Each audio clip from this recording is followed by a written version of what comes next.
I draw the line in the dust and toss the gauntlet before the feet of tyranny, and I say segregation now, segregation tomorrow, and segregation forever.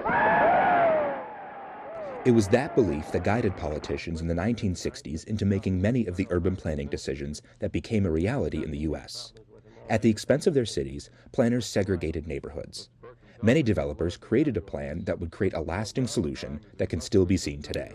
So redlining was a policy enacted in the 1930s during the Great Depression. And one of the first steps of this process was the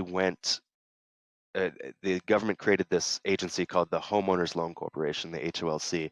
And the HOLC went city by city, every single city in the United States, and graded each neighborhood for investment worthiness based on race, based primarily on race. A being best, D being worst.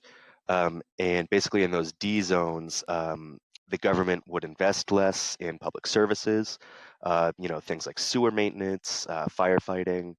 And in addition, banks were directed not to loan to people in those areas that received the lowest grades, and they specifically deprioritized neighborhoods that did not have white, or neighborhoods that were non-white. Over time, the neighborhoods that local governments had chosen to divest in had lower property values and were able to be bought up by local governments to supposedly clean up the areas, often with little to no input from the people that still lived there. The highways have the added benefit of being able to physically make that connection to the suburbs better. It's prioritizing that long distance suburban transit from the suburbs to the CBD over the local access of the surrounding neighborhoods. The communities that remain divided by these highways still have to deal with the pollution, still have to deal with the reduced mobility. Now, as cities look to redevelop, planners are including people they previously had not. Abraham Diallo is a communications specialist for Washington, D.C.'s Department of Transportation.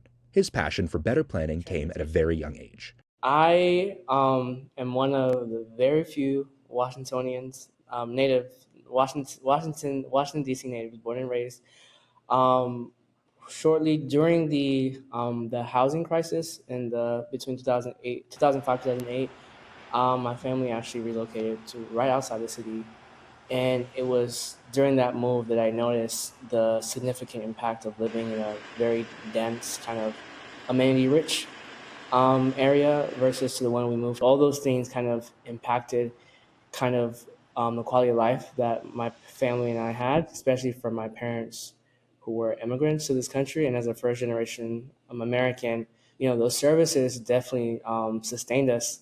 As a liaison between the Washington, D.C. government and the Department of Transportation, Diallo sees the human impact that freeways are having on the communities they displaced. But as Washington's traffic, the second worst in the nation, continues to worsen, local governments are more open to changing the existing state of things. It's cheaper, it's more sustainable, and actually, it also addresses many issues that we need to address in our society: climate change, sustainability, equity. As infrastructure ages and communities begin looking for more sustainable options for the future, advocates are winning support for cities to begin to ditch the building of freeways as a way to segregate neighborhoods. Anthony LaBruto, VOA News, Washington.